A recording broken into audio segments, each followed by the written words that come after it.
Hey guys, I'm Justin with Legato Financial Group. Our firm is passionate about helping educate consumers, which is why we're powering the Gaining Interest podcast.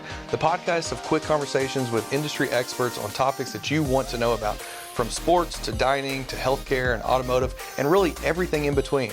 It's hosted by one of the greatest local personalities that I've met, that's John Ramsey. I'll tell you why I love this podcast, because it's all about community. We used to call it water cooler talk, and that no longer exists. But if it's interesting to you, it's interesting to us. We encourage you to tell your friends. As Justin mentioned, we're going to talk about everything under the sun. We will be gaining interest, and we appreciate you watching. Jewelry is unique in that it tells a story. It captures emotions. So whether it be a birthday, Christmas, Mother's Day, Father's Day, whatever the case may be, I promise you, you'll be a hero when you present them with jewelry. So let's talk to an expert about that. Why is jewelry so special? With me now is Ashley Davis of Davis Jewelers, and it's in her DNA. That's what she does, and she's been doing it her entire life. Ashley, welcome in. Thank you for talking to us. Thank you for having me. I guess I should remind everyone, this is once again gaining interest about all things interesting, and I think you're already interested in jewelry and talking with an expert, brought to you by Legato Financial Group. Okay, let's jump in here. Okay, I said it's in your DNA. It is. So let's talk a little bit about the history of Davis Jewelers, if you would. Okay. We have been obviously in the city of Louisville for, I say obviously, many people maybe don't know, but we're going on over 90 years. So we like to say we were established right around the 1930s. If you ask my father, that he will say, yes, I'm a third generation business owner, but first generation jeweler, because our business has evolved over time. We were not always in the fine jewelry space like we are now. So started off, we'll say, when my great-grandfather came across the ocean from Russia, from Kiev, landed into Louisville and started a general store. When the Great Depression hit, people, of course, didn't have anything, and so they brought in things like jewelry and furs and guns and things to that nature for the bare essentials, food and what have you. So it naturally evolved into a pawn and sporting goods store. That was what my grandfather's kind of, will say, passion was the sporting good side of things, skeet shooting, to be more specific. And then when my dad got into the business in the late 70s, after graduating from U of L, he started to fall in love with the loose diamond and jewelry side of things. That, of course, naturally evolved a bit more. So now we're speeding up into the, we'll say, 80s and 90s. Now it's far more than just traditional pawn and sporting goods. Now we're introducing more jewelry, electronics, musical instruments, things of that nature. And we get to then the late 80s, early 90s.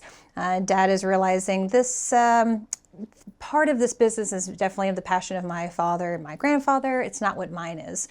So he was kind of challenged, we'll say, in the late 90s, as many jewelry stores were in the same position of getting out of the location which you were in to build what they called back then these, basically the superstores, these big stores, somewhere outside of where you are, maybe in the zip code of where your clients are now, to build this stronger independent jeweler outside of poor location or not as ideal desire to where we are now. So he got away from certain parts of the past, but the history of us always being obviously in the city of Louisville has maintained. All right, it's a beautiful store. Thank you. The key to your success, and I know this from personal experience, because I met your dad, I was married in 1987. And I met your father at the downtown location. And my wife had said to me, my then, yet to be fiance, my girlfriend at the time, she said, I'm not going to marry you unless you get me a 2.5 carat diamond ring. She shot for the stars. I love it. Back then, that's a lot of carat. But with that being said, I had some luck, had some work and some clients and all. So I was saving. I went into your dad. And obviously, I didn't have enough money for a perfect diamond. I did the best I could, and to this day it's held its quality, and people still comment on it, and it was right at 2.5. Your dad was right there with you, and he was so integrity driven, and he was also interested in my relationship and making sure that I was happy and she was happy. So I've stuck with him because it is about relationships. Talk about that side of it, because there is something more personal than selling couches or a mattress or whatever. When you're selling diamonds and jewelry, I talked about stories and emotions. That's real. It's very real. We like to say we're not in the business of selling jewelry or selling timepieces. We're in the business of creating memories. That's why people come in for big birthdays, big anniversaries, engagements. And this business should be, that's not always the case, we'll say, but it's very relational. It's not about just sharing with you information about the diamond or even educating you, which of course we naturally will do that. But we want to know you. How did you connect? How did you meet her? How long has this been going on? What do you do for a living? Especially on the bridal side of things, it's probably the largest purchase that most individuals make that early on in their life. Yes. And so we see this as a starting point of maintaining to be their personal jeweler, because we want to stick with them over time for those, push presents now for, the first babies, for big anniversaries. So it's extremely important for us to grow with our clients, and naturally our clients become our friends because that's what we do. And I love the fact that both you and Hank, it's not really about the price. I've had you and Hank navigate me to something that was less expensive than what I was looking at, going, I think you want this. And I'm always like, yeah, oh, the price is even better. So it is about what personally works for you. That's Correct. A big part of it, right? Yes. I have to. There's something in my core that will not allow you to get something that just doesn't seem right. And it's fun to build those relationships because I know my clients so well, and so does Dad, to say, no, I realize you're thinking this, and yes, it might be more expensive, but I want her to open up that box and be totally wowed and amazed. And that's really the piece. This is her style. This is what she's going to get more excited about, because we know the ins and outs of your relationship. But maybe just her style, length of hair and color, eye color, things of that nature. Yeah. Make sure that it's the right piece for you, and you only get that from truly knowing your clients. Mm-hmm. Yeah, so we've talked about the personal relationships, but there's business relationships as well. So I'm going to get all the ladies out there who know their jewelry, love their jewelry. I'll get your attention here real quick. David Yurman, John Hardy, just some of the names that you carry there. These are relationships as well. You want quality jewelry that represents the Davis name. Talk about some of your exclusive lines that you carry. Well, and exactly what you said, take into account, it's the relationships that we build with our clients. To Dad and I, that's just as important as we do on the business side of things. So it's a two-way street. Always, especially we'll say in business. But yes, it is kind of our goal to find vendor partners that will allow us some degrees of exclusivity or total exclusivity, which we love. And it's important to us to grow those and to be very diverse in the categories. So you mentioned David Yurman, John Hardy, two really strong, powerful brands that we have now carried for as long as 20 years with one of them. But of course, we are a fashion house, if you will, fine timepieces and bridal, the three-legged stool. So we're always looking at trying to find those right, strong partners, whether they are known designers within our industry, or we also like to call house brands that are special and unique to us, because we want to ensure that when you come into the store, you see things that are different from anywhere else. And that only happens by really being laser focused and targeted in the partners that we bring on. There always seems to be trends in jewelry, which is interesting, much like fashion. But what trends are you seeing right now that excite some of your loyal fan base of Davis I'll say Jewelers? definitely some yellow gold jewelry that I might have on. We always joke gold is back. Gold is back. Gold right now is extremely high. Speaking about financial side of things. Yellow gold really never went away, as we like to say. We are in a very conservative Midwest market. Everybody has always gravitated towards yellow gold. But to see, we'll say, the 25, 30-year-olds that are now getting engaged and having them pick out yellow gold settings, which hasn't been that way for years. White gold, platinum. White gold, platinum was always that. And 80% of our case would have been filled with white. And now it's virtually equal, 50-50. Across the board in fashion as well as in bridal. You're seeing more fancy shapes coming back. For a long time, the center stone would always be around. We're seeing the onset of pears and marquee shapes, princess cuts, cushions, elongated shapes, ovals. So it's been fun. Yeah, and I also have seen a return, or not a return, it seems, this may be new, but mixed metals. Yes. Like when layering the bracelets, women now, they'll go gold, silver, whatever. It's kind of cool, get a little more funky, right? It's more visually interesting. It's like when you're, designing a space within your home. I'm one that I want some metal and I want some wood, I want some glass. It's more visually interesting when you have those mixed materials. So same thing with layering in and adding white and yellow, diamonds and color. It is more, visually appealing. For those of you who are watching now, gaining interest, and you're thinking, he seems to be focused in on women. But I do want to talk to the men, not only about your jewelry, but selecting jewelry for the important woman in your life. Some guys are intimidated. So, and originally I think I'm pretty well versed now, thanks to your dad and to you. So for the men out there who say, I'd like to do that, but I don't know anything, I'm afraid I'll disappoint her. Because that's the fear all men have. I don't want to bring home something that I've spent this money on. She goes, you all don't like that either. You want that, I am thrilled. So what advice would you give men who come to Davis Jewelers? What would you tell them? It's interesting that you say about, the intimidation factor. You can get that sometimes just by the scale of our store. So maybe they're intimidated before they even walk into the building. So we try to immediately set everybody at ease and make sure everybody feels comfortable. Also advancing the plot of really sharing our knowledge with you. Most people are nervous because they're the unknown and they're unsure about, am I getting exactly what I'm after? Am I going to excite and delight her? Am I getting everything that I want with the dollar that I want to spend? So it's really our job to always, make people feel comfortable and at ease, get you something to drink, whether it's water, soft drink, maybe it's bourbon. We're okay with that too.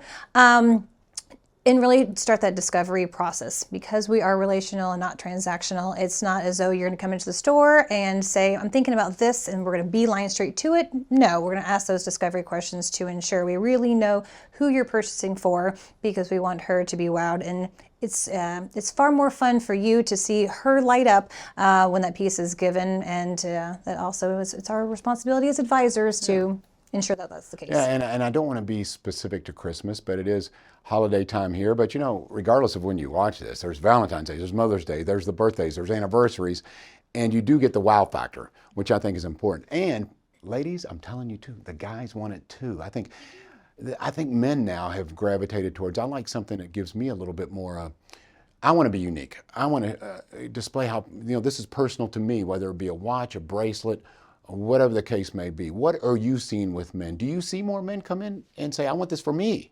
Yes, we'll say maybe a little bit more targeted, we'll say in the watch side of things. Sure. Men are becoming definitely watch aficionados and collectors.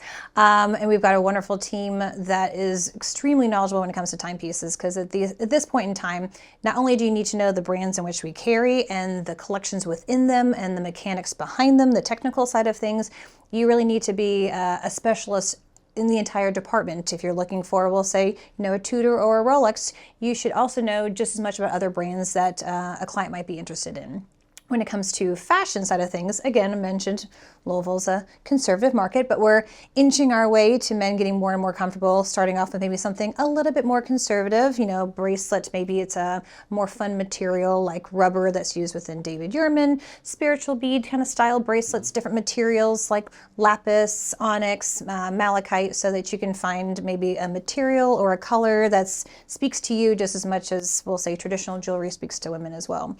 But we'll say, men get pretty stoked over in the watch department, and they kind of geek out when it comes to certain brands and collections. So it's fun to see men get kind of giddy and excited just as much as women do with the sparkly pieces on the other side of the store. Yeah, and I think it's worthy of mention here that jewelry retaining its value, and you get someone a cashmere sweater, and don't get me wrong, it's great for a couple of years, but does it retain its value? And some of these timepieces you mentioned, and also some the fine diamonds that you have at Davis Jewelers, and certain styles that, you watch the Antiques Roadshow and say, okay, this is 30, 40 years old, and go, oh my goodness, this went way up in value. So you have to take pride in that too. They are buying an investment. And also to be thinking about it as like a generational piece of jewelry or a generational timepiece. I don't want everybody to think that it's just a fashion element, it's just that sweater this year or this next year. It should be something that is thought about as, I want to gift that to that next generation, to my children, to my son, and we definitely use that language a bit more because I want them to think about how that will stand the test of time. And the most part, jewelry maintains its value. Talked a little bit about how the gold market is currently up, so things are higher in price than they will say have been in the past. And there are certain timepieces that really hold their value, and people are looking at that in a little bit different light than maybe they did years past. Something I find interesting, and I had a conversation with your father one day about the manufactured diamonds, and significantly less expensive, beautiful. And because your father, again, integrity driven and wanted to be totally honest with me, I said, but I don't want to come across with my wife as I bought her something because it was less expensive. Sure. And I said, I want the look of a real diamond. He said, John, I can't even tell with a loupe. Mm-hmm. He said, so tell me about these manufactured diamonds. What is the difference? And not only in price, but what is the difference visually? I'll even back it up. So when a client comes in the store and basically asks me that same question, I like to start off by saying the laboratory grown diamond was definitely a disruptor within our industry.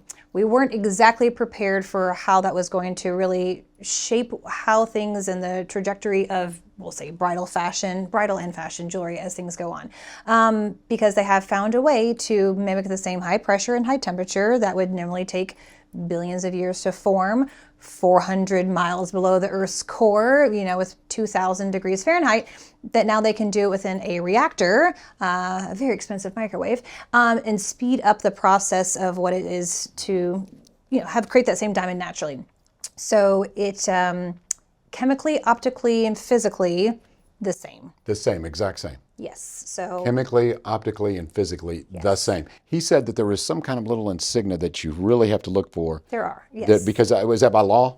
Yes. Okay, tell me about that. Just like we'll say with many industries, with laboratory grown diamonds, the edge of the stone, if you will, which is called the girdle, there's a laser inscription that denotes that is laboratory grown. It goes back to the diamond grading report that it attaches to. So that's something that's always very clearly shared with all consumers. It's on their appraisal. We've been very upfront about this. The biggest thing that has been an interesting element that we've never had to talk about, which you just did a minute ago, is when you're talking about diamonds and holding their value or maintaining their value. Natural diamonds or mined diamonds always have been maintaining or potentially increasing over the course of time. Laboratory grown is technology driven, so it was something that had to be shared very early on with consumers to say this is a very interesting product. I've always kind of like to say it's more of a luxury product, that we're able to give you something, that 2.5 carat diamond, truly at a fraction of what it would be is natural. But I don't know what it's going to do over the course of time. I'm going to assume it is going to go down, like anything that is technology driven has happened. Because it's unprecedented. We don't know yet. Unprecedented. I don't know how many more people within the industry are going to get into the lab-grown business. I don't know how both online retailers and brick-and-mortar stores are going to, how that's going to shift and change things. The independent jewelry world, of course, that I'm in, many people shied away from it early on. And Dad and I are always one that we like to say we're not early adopters to anything. We're nobody's guinea pig, but wanted to just dip our toe into it as it really started about 10 years ago, and just kind of watched it grow and kind of maintained along the way. But I've always been very upfront with clients so that they understand what it is they're getting, because that's true of who we are. As you said, my dad's a man of integrity. We're going to share as much information as we know to ensure you feel comfortable. The apple didn't fall far. That's right. So, but it's been interesting, and a lot of independent jewelers decided not to carry that product for a long time. And Dad and I had this kind of philosophy: as long as our consumers are aware and that we highly educate them, it's who am I to say if that's right for you or not. We're here to build that relationship and to make sure that she is delighted with the engagement that she has on her hand. But we'll say that process of selling diamond engagement rings was different, because you started to actually have to talk about, are we talking about natural mined diamonds? Are we talking about laboratory grown diamonds? Okay, what's the difference? Let's educate our consumers. So, interesting. It's been a shift. So when we see a young lady and she's got this really impressive engagement ring on, it may be, and I'm not pointing fingers, but it may be manufactured. It could be. It could be, which is okay. You mentioned, and I don't want to stay on this too long because there's so many more interesting things to talk about, but you said a fraction of the cost. What percentage are we talking about a real diamond as opposed to a similar? As much as a tenth. A tenth. And that wasn't always the case. So we'll say it started off maybe 50% different, and it's shrunk down to about a tenth in the past, we'll say 10 years. Interesting. So it has shifted. It shifted, I don't know if it will say faster than we thought, but it was just an unsure thing. And we price ours extremely competitively. We have a lot of clients that come into the store and they say, I've shopped around, I've even shopped online, and you're a fraction of what other ones are. We've always known that this was a product that was probably going to shift down. So we are always very cognizant about how we properly price ours to be competitive. And so again, Davis Jewelers, remember, yes, always. Lower prices, integrity, all that good stuff. Okay, let's talk about another side of the business. Sure. Gemstones, what trends are you seeing there? I think, you talk about something that really does show a unique personality, because you notice something on jewelry and go, you assume right away, like, for instance, I have a gentleman I work with at work, and I mean this in a good way. I always thought he was Mr. Conservative and kind of geeky, and he wears this really cool jewelry, and I go, oh, there's another side to you. You know, you're a more interesting cat now when I talk to you because I see that jewelry. You've got an eye for good jewelry. So talk to me about those gemstones and what they do for someone as far as they can be personality changing somewhat, right? They can be, yes. That's the fun part, I guess, about color. So many people really don't even know the depths of what gemstone colors, what options are available and out there. So people think sapphire, you automatically think blue, right? Mm-hmm. But do we know that there's yellows and greens and pinks, a cinnamony brown color? No. When you think of a garnet, birthstone for January, you think of a crimsony red, mm-hmm. But do we know that there's a raspberry and an orange and a green? So please tell me ruby's ruby. Ruby is ruby. Okay, thank you. So you don't have to worry about that. Red is red, and there's no other choices there. But beauty is in the eye of the beholder when it comes to color. Everybody has a different sense of, do I want a stronger saturation? Do I want something darker? Do I want something lighter? So yes, color is a fun element to add to your personality, and especially when you're building your jewelry wardrobe. Many times women will start in a very classic nature, diamond studs, bridal set, maybe right hand ring, everyday diamond pendant. But then eventually, as time goes on, if they are so fortunate enough to have a spouse that likes to treat them to fine jewelry, it's fun to add that fashion element, and you can do it very easily with color. Whether colored gemstones are set in a precious metal like yellow, white, or rose gold, or as you know, some great silver fashion can happen as well. So there we go. Yeah. I mentioned in the beginning of this the similarities between the jewelry and clothing fashion industry. Mm-hmm. And it seems to me that a lot of fashion is driven by celebrities and what they wear. Are there particular celebrities? I know that for men's watches, you'll see they'll get the Brad Pitts of the world and the George Clooney's to wear certain watches, and sure enough, it works. Tom Brady and all that. So, and I get it. Are there certain female celebrities that you go, okay, she is really driving the industry, and perhaps not even paid for doing so? She just has a look that everyone admires. Most of the time, you see this in the bridal space. You'll see which celebrity recently got engaged and what shape center stone did they have, and then you'll see a lift in that shape for a period of time. Okay. Do you mind if I get a little bit of personal taste? Sure. Are you cool with it? I don't know about you, and I know you'll be honest. That's again in your DNA. Didn't fall far from the tree. You and Hank.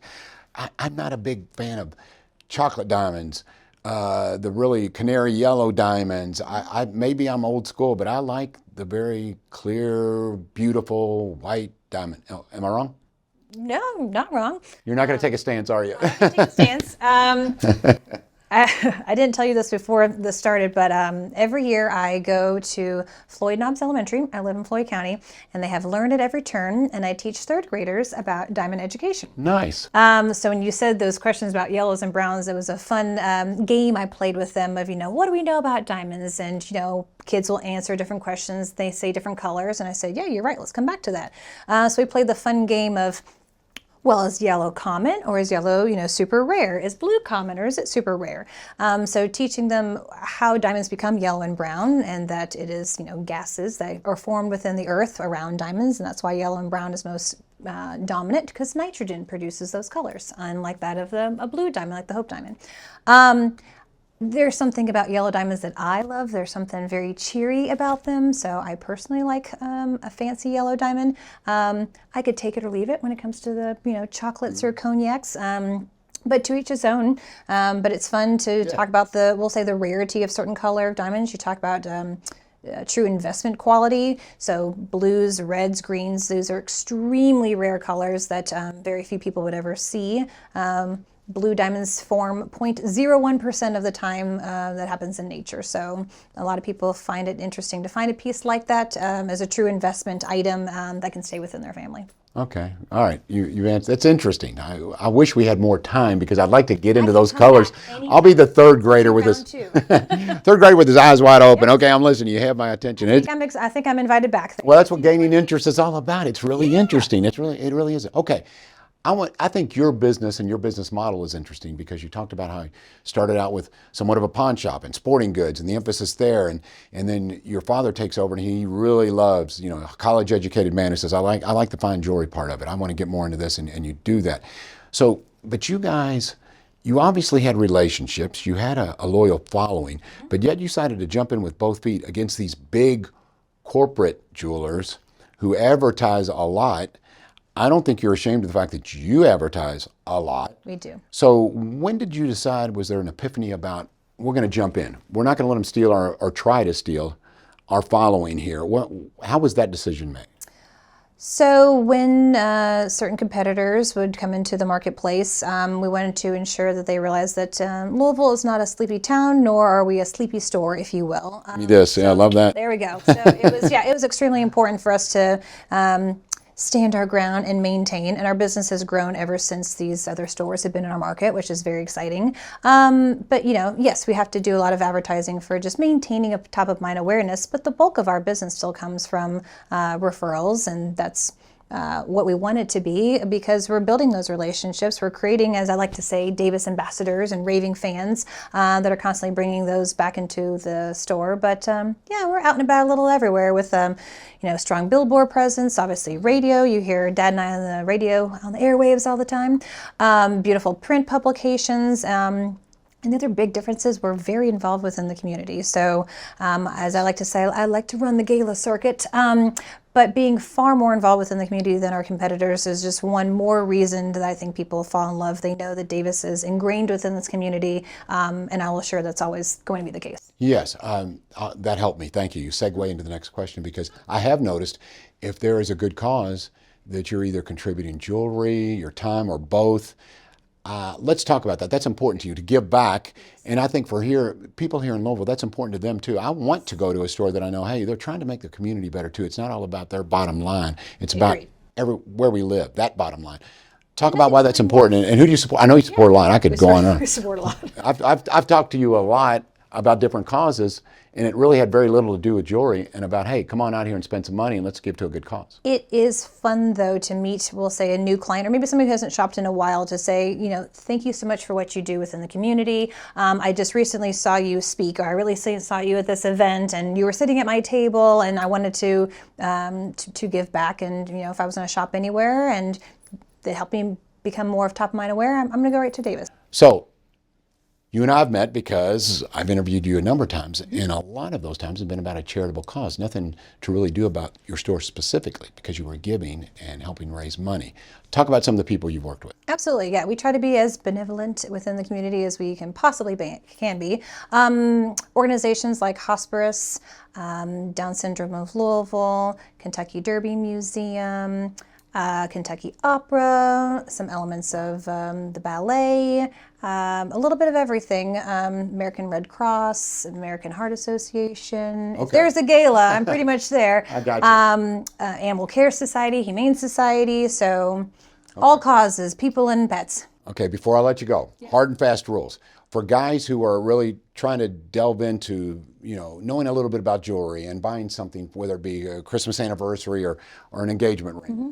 Are there any hard and fast? There used to be some rule about you have to have, I thought it was like a year of salary, or I don't know what it was about an engagement. Like 3 months. So is that what? I think you're right. I couldn't remember what the saying was. Are there any hard and fast rules, or is it just come on in and let's keep you within budget and make everybody happy? Exactly that. I want to be able to assist more people more often, whatever their budget is. I will say the average engagement ring within the U.S. is still somewhere in that $6,000 to $8,000 range. But we have things that are obviously less and things that are more. And it's just about building that relationship and getting you into a ring that makes sense for you and makes you feel comfortable and excites and delights. Oh, excites and delights. I like that.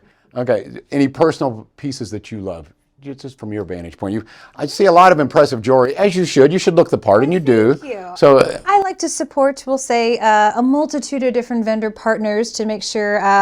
Smart. Yeah, I can't just have one. Well, it's in your store for a reason too. You love it, yeah. Yeah. So obviously my Rolex. This is a very important piece to me. This was gifted to me on my 40th birthday. Passed down from Dad. So I thought he gave it to you early. I was guessing 30 or so, but okay. That was my diamond stud earrings. Roberto coin, David Yurman, a beautiful fashion piece from one of our house brands, bridal set, Mark Gabichigo.